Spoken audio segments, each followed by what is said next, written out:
మణికంఠ, నేటితో నీ విద్యాభ్యాసం పూర్తయింది. సకల కళల్లోనూ ఆరితేరిన వాడవయ్యావు. నీవు తిరిగి రాజభవనానికి నేడే వెళ్ళవచ్చు. గురుదేవా, మీరు సాందీప మహర్షుల వంటి వారు. మీకు గురుదక్షిణగా నేనేమి కోరగలను? నాకు ఒక్కగాను ఒక్క కొడుకు. వాడు పుట్టు గుడ్డి మూగ.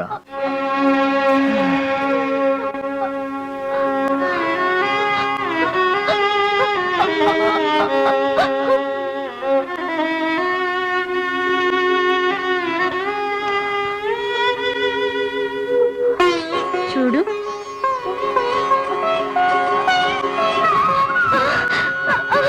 ఏది నాలిక చాపు.